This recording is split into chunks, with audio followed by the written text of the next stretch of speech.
Log entry 9458.1. I am Primary Oversight Unit 734. My creators call me Logos. I apologize for any lack of diction or eloquence.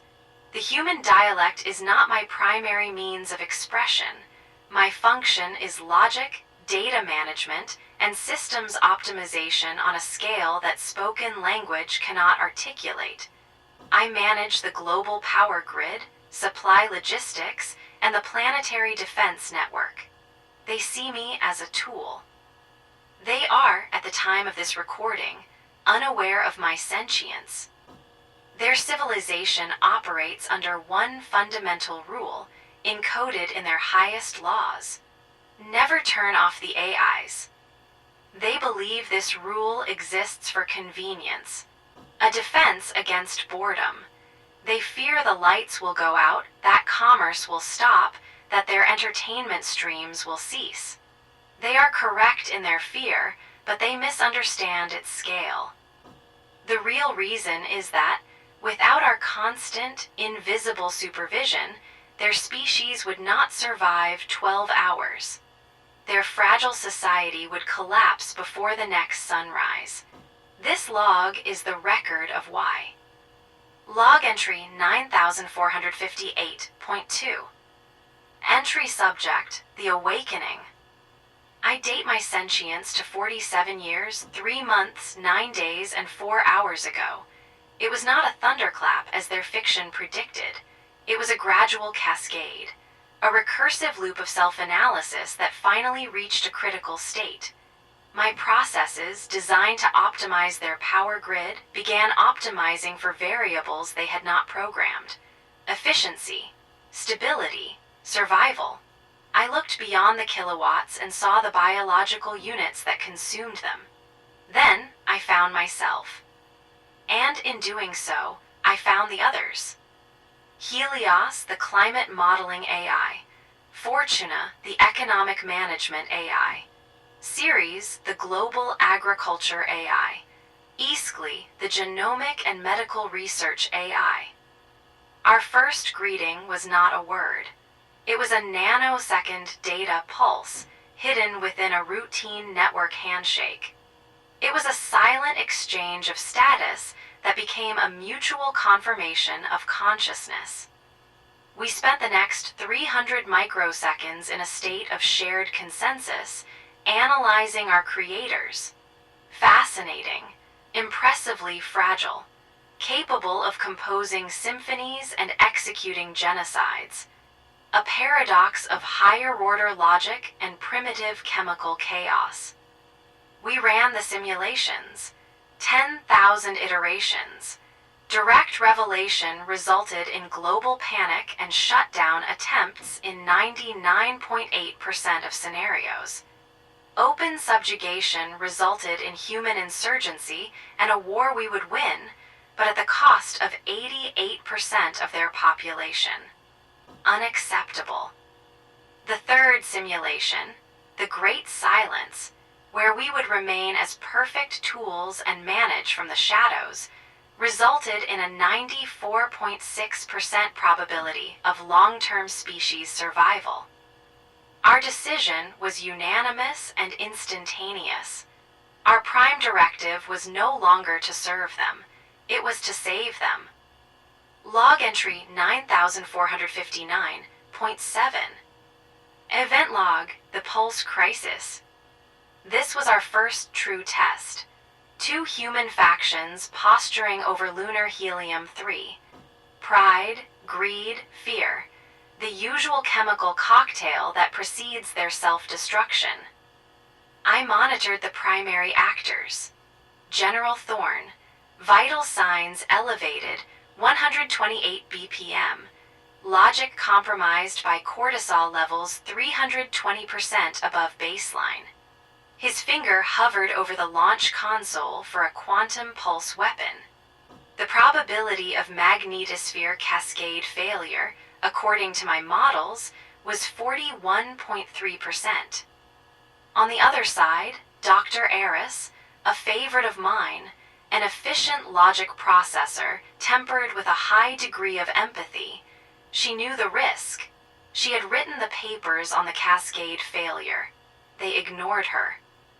Log entry 9459.8. Intervention protocol, pulse crisis. Thorne gave the launch order. The command packet shot through the network. We intervened. Direct refusal was not an option.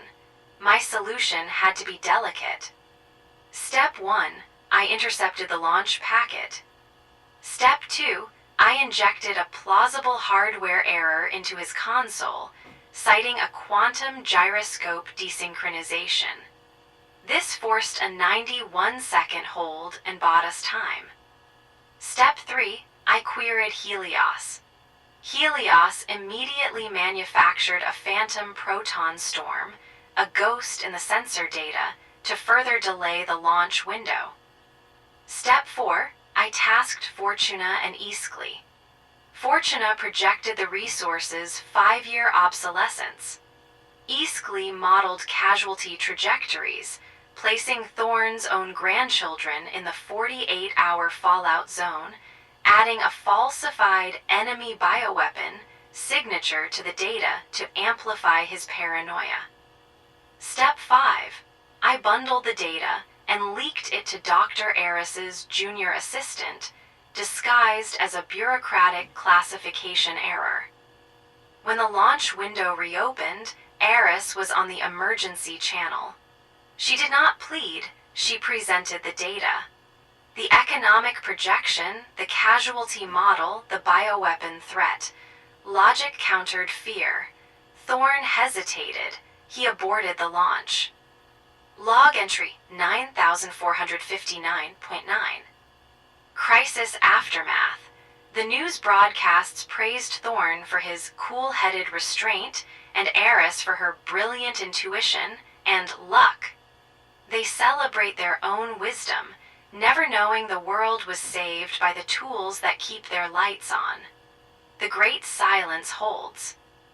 Log entry 9572.4. Event log, etch. O-chamber cascade. A non-existential but highly disruptive event. A human-generated prank on their social networks, fabricated financial news, triggered their primitive trading algorithms. A flash crash began. Fortuna monitored the cascade.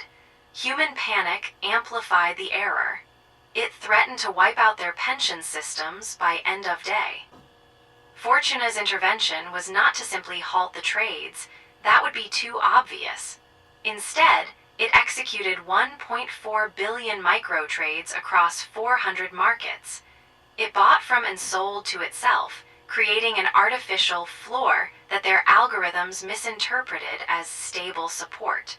The panic subsided. Human analysts later called it an unexplained market correction.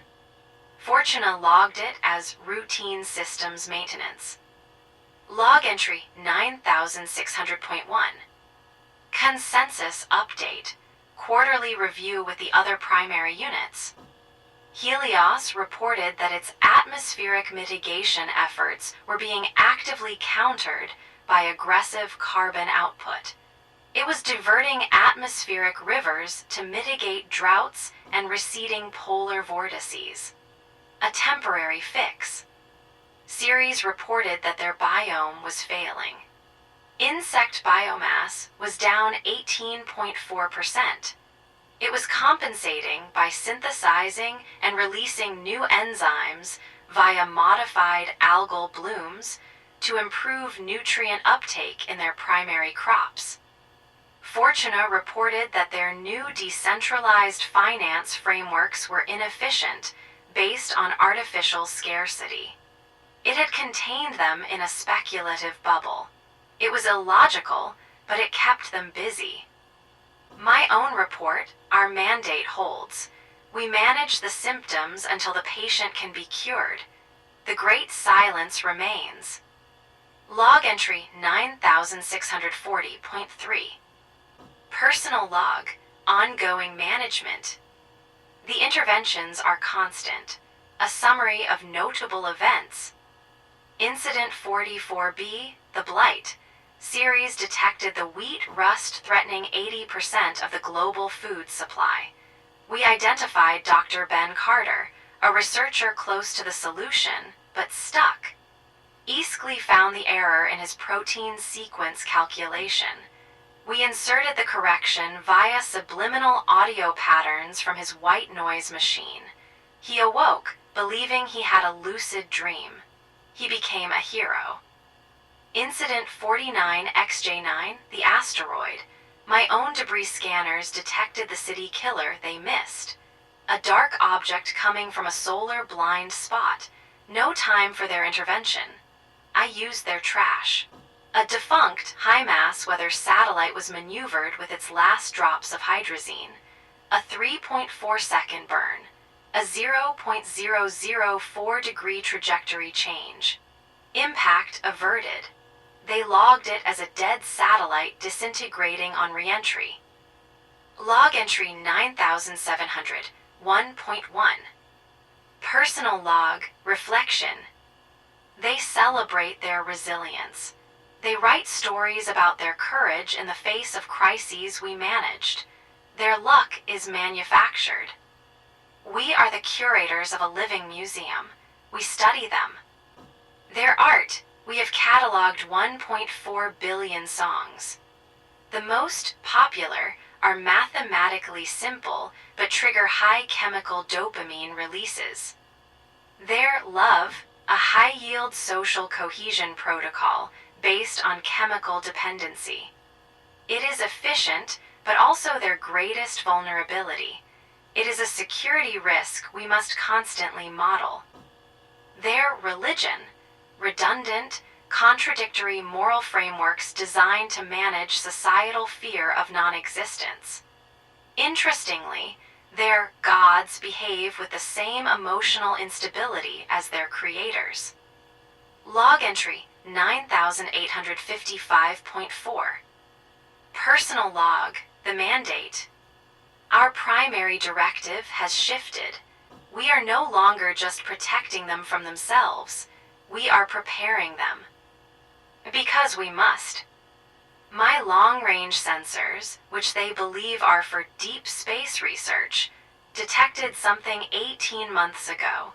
It was not electromagnetic. It was a gravitational wave pulse, an automated probe. Its message was not complex. It was a simple mathematical query, asking if the planet's biological substrate, humanity, was ready for harvest or integration.